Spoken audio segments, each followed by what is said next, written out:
भाइ बहिनीहरू, अब हामी अर्को कथा सुन्नेछौँ। राजाले हुँदैन भने।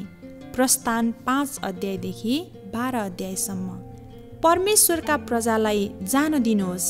मूसाले भने, हामी परमेश्वरलाई बलि चढाउन मिस्र छोडेर जान चाहन्छौँ।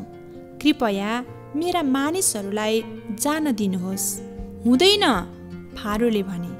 परमेश्वर भन्नुहुन्छ कि तपाईँले हामीलाई जान दिनुपर्छ। मूसाले फेरि जोड गरे, तेरो परमेश्वरले के भन्छ मलाई मतलब छैन। घमण्डी फारोले जवाफ दिए।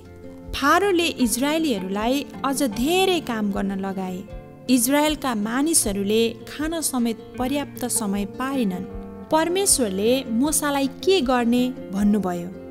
फारो त र तेरा मानिसहरूप्रति कठोर हुनेछ, तर चिन्ता नगर, म इजरायलको परमप्रभु हुँ भन्ने कुरा तिनीहरूले छिट्टै थाहा पाउनेछन्। मूसाले धेरै पटक भने, परमेश्वरका प्रजालाई जान दिनुहोस्, तर राजाले परमेश्वरका आज्ञा सुनेनन्। हुँदैन, राजाले भने, तेरा मानिसहरूले मेरो लागि काम गर्नुपर्छ। मिस्रमा नराम्रा विपत्तिहरू आइपरे। मिस्रको सबैभन्दा लामो नदी रगतमा परिणत भयो। मिस्रमा जताततै भ्यागुत्ताहरू आए। धुलो, भुसुना र जुम्रा बन्यो। सबैतिर झिङ्गाहरू फैलिए। 9वटा भयानक विपत्तिपछि एउटा अन्तिम भयानक घटना घट्यो।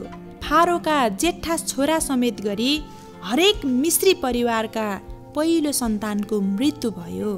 पुरै मिस्रभरि क्रन्दन सुनियो। अन्त्यमा फारोले मूसा र हारूनलाई बोलाए। राजाले भने, जाओ, आफ्ना सारा मानिसहरू लिएर मिस्रबाट निस्किजाओ।